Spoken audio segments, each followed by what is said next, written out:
We come to our last and our most distinguished speaker, a man who is certainly qualified, probably as no other person is, to give us an accurate idea of what space visitors, if and when, will look like. What you've seen, after all, is the testimony of people. We have no evidence that these creatures actually existed in anything else than the imaginations of the people who reported them. We have the tales of the people who have messages from big brotherly visitors.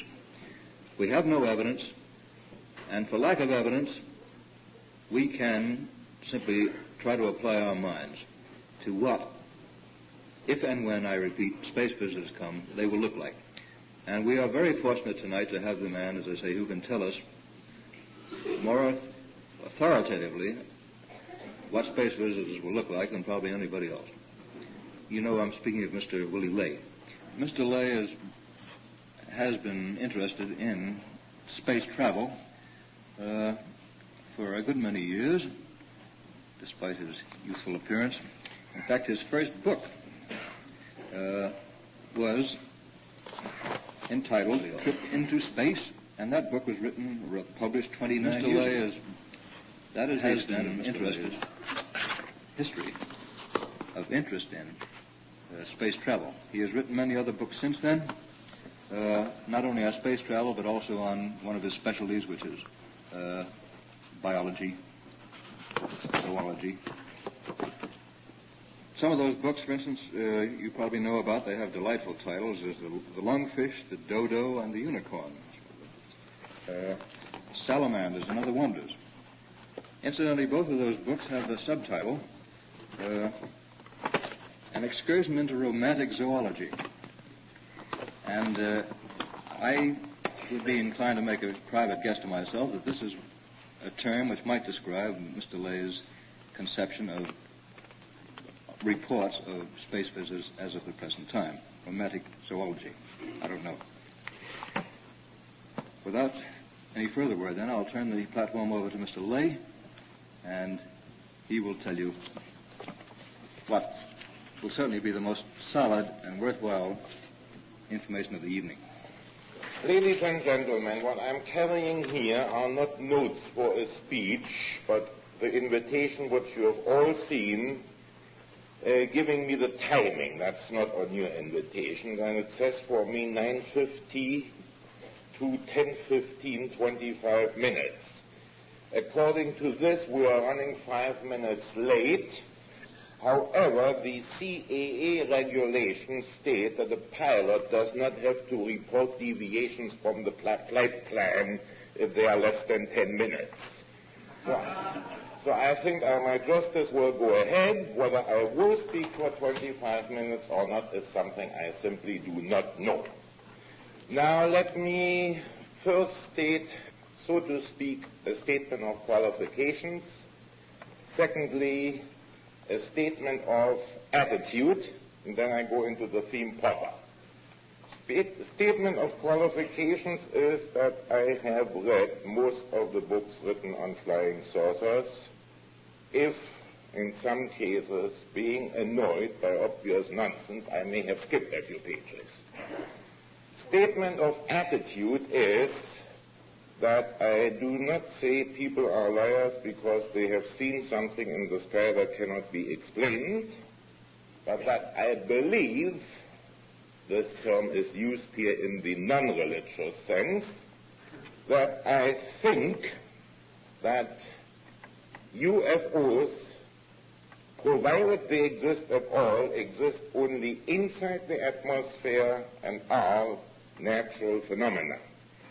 My reason for stressing this inside the atmosphere is something which is not as well known as it could be, and that is that for quite some time, intensive searches were made of space in the vicinity of Earth. One of the reasons for these intense searches were the forthcoming artificial satellites. It was known to the people involved that artificial satellites would happen sooner or later. It was believed at the time that artificial satellites would broadcast, in the literal sense, their presence by means of transmitters, but it was also thought, correctly so, that these transmitters would be battery-powered and the batteries would go out, and then all you had left was visual tracking with optical instruments and tracking with shortwaves by radar. And in order to do that effectively, you had to make very sure that there were no natural bodies in space which you might misunderstand for artificial satellites. And for this reason, a very thorough search was instituted for the space between the Earth and our natural moon. And in this search, absolutely nothing turned up. No natural satellites, no clandestine artificial satellites, and no spaceships coming from elsewhere or going to elsewhere. Of course, it is always possible to make the hypothesis that with an advanced technology, these things are both invisible and indetectable by radar, but personally, I like one hypothesis at a time. So, having stated my personal convictions, I'll go to the theme for which I was really asked to speak. I must say I brought this all on by myself. I was invited for lunch by the editors of this week. Now, I should just have let them buy me a few cocktails and the lunch. I should have kept my mouth shut. No, what did I do? I answered questions. And the result of answering what I suspected to be well-meaning questions, I wrote an article.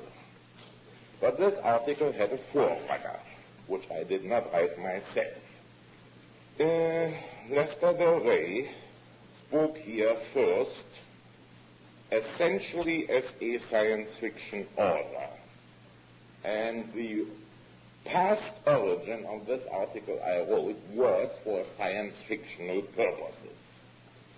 I have been in the habit all my life to look at the history of everything that comes my way. As a matter of fact, as I said recently somewhere else, at Wassau, if you have to know, I'm a member of the History of Science Society, and of course our pride and glory there always is to know earlier sources than the men who are speaking. And so all my life I've been in the habit of looking for earlier sources. So when I began reading American science fiction, I tried to find older science fiction.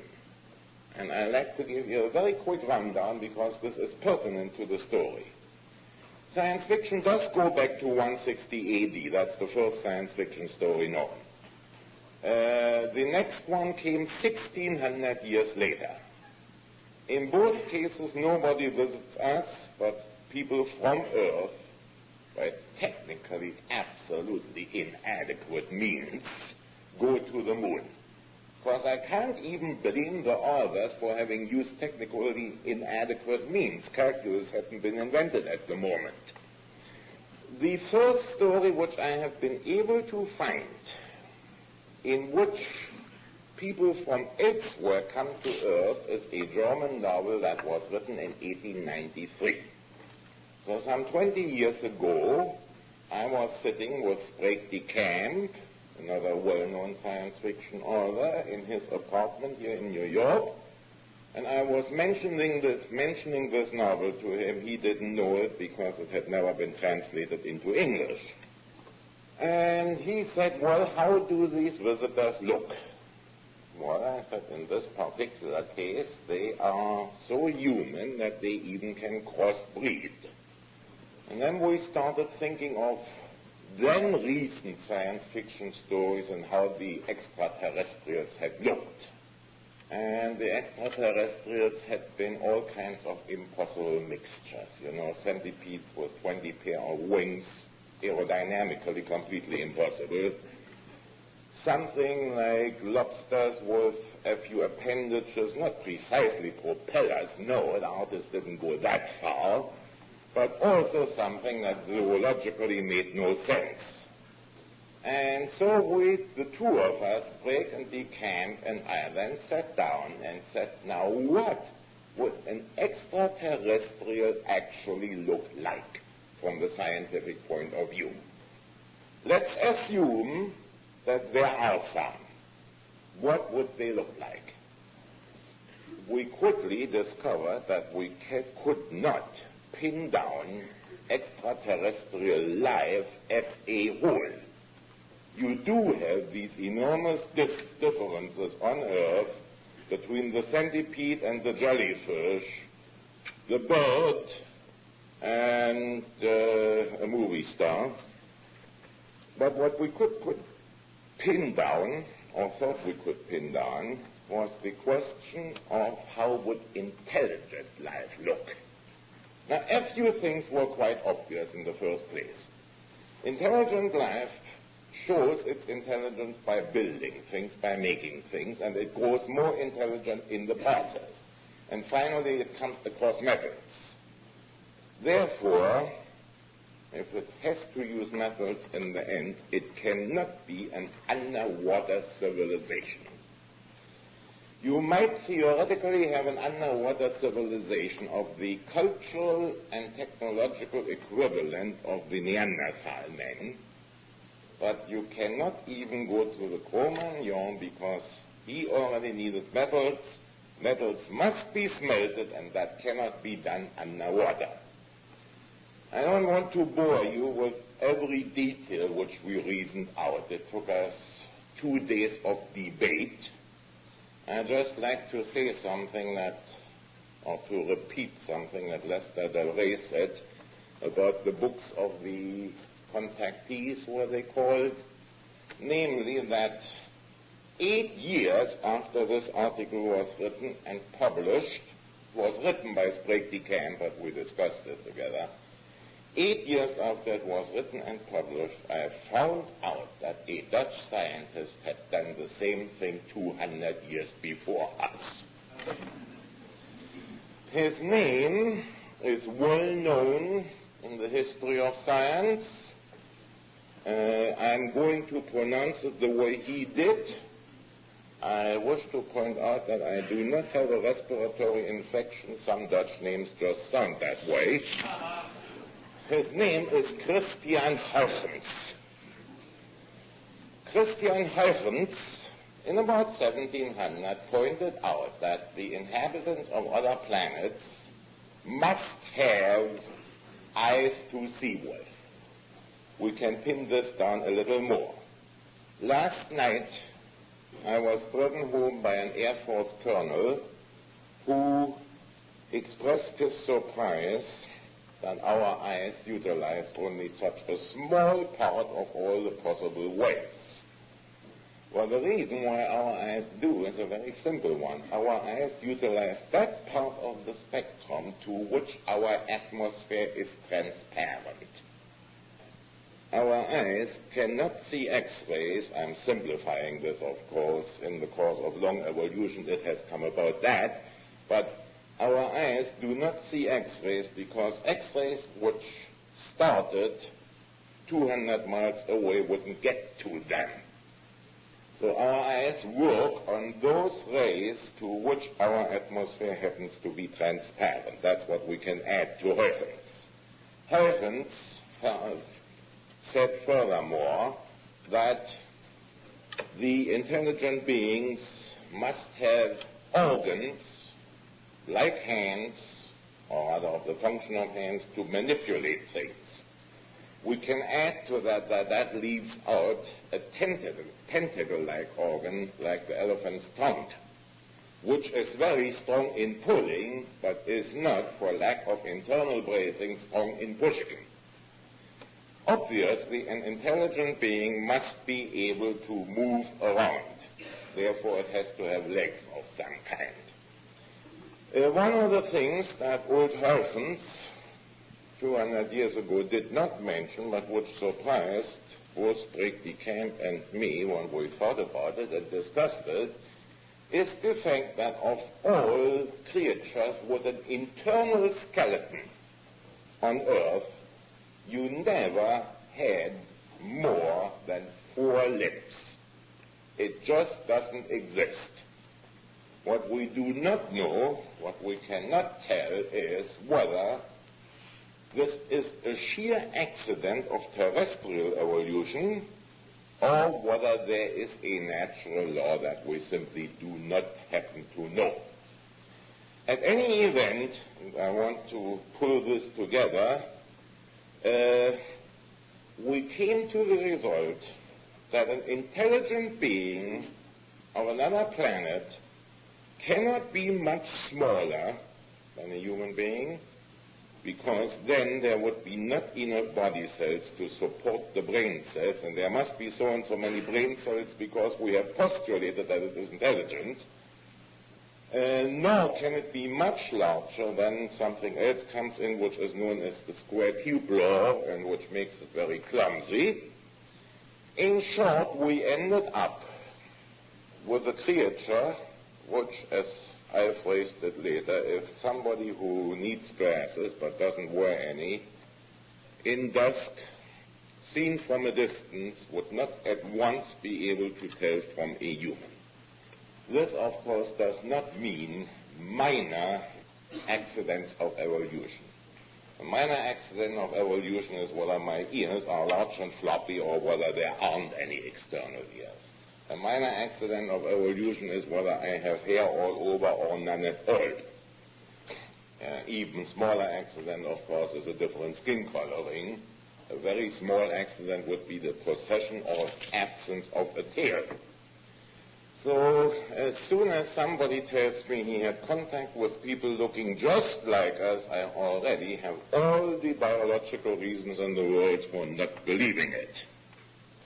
How large the differences might be is something we can't tell, but the living body has to fulfill certain functions, and there must be a general resemblance. In conclusion, I'd like to say one more thing. In all this reasoning, one main assumption has been made without being mentioned. Namely, that the chemical constitution of the non-terrestrial life is similar, or more precisely, the same, very much the same as ours. Are we justified in making such an assumption? In some cases, ignorance is a justification. We are talking here somewhat from ignorance. Our bodies are built on the carbon atom. The carbon atom has 3 characteristics which are quite unique. One is it combines readily with almost anything, argon, neon, krypton, and so on being obvious exceptions. However, it does not favor anything unduly, any other atom for combination. And the third characteristic is that carbon likes to hook into itself and form enormous chains, thereby producing molecules of the size and complexity necessary for what we call life. And it has been said, in about 1900, that there might be a life form in which the silicon atom replaces the carbon atom. This, of course, would lead to very interesting creatures. But in the first place, silicon is not as versatile. In the second place, silicon favors oxygen in a very pronounced manner. In other words, if you have any silicon-hydrogen compound, a single molecule of excellent oxygen coming wafting along will break this up. So you do not get the complexity of the compounds to fulfill the life processes. In other words, we are pretty sure now that although silicon is quite similar to carbon, it is not similar enough to be a substitute. And if silicon life exists anywhere in the universe, it would be on a planet where there is no free oxygen around, and it probably would be about as intelligent and as mobile as average, not too bright oyster. I make, being broad-minded, although I was cautioned in the beginning not to be, being broad-minded, I make one possible exception. So far I have spoken about life at temperatures which we would find either comfortable or at least bearable, not killing. It has been suggested that at very low temperatures, those temperatures which on Earth happen when somebody makes liquid oxygen, that there is another life chemistry possible. Well, we do not know enough chemistry to say that it is possible. Since we do not know enough chemistry, we also cannot say it is impossible, so I have to leave this open. Now, to sum up, I believe, A, that life exists elsewhere in the universe. On the other hand, I do not believe that the so-called UFOs can even exist outside of our atmosphere. I think they are natural phenomena, but if we ever get a visit from space, I believe that the life forms, the intelligent life forms that built this ship will be built along the lines of our chemistry and will obey the mechanical laws which have come into play in building the bodies of Earth creatures. Thank you.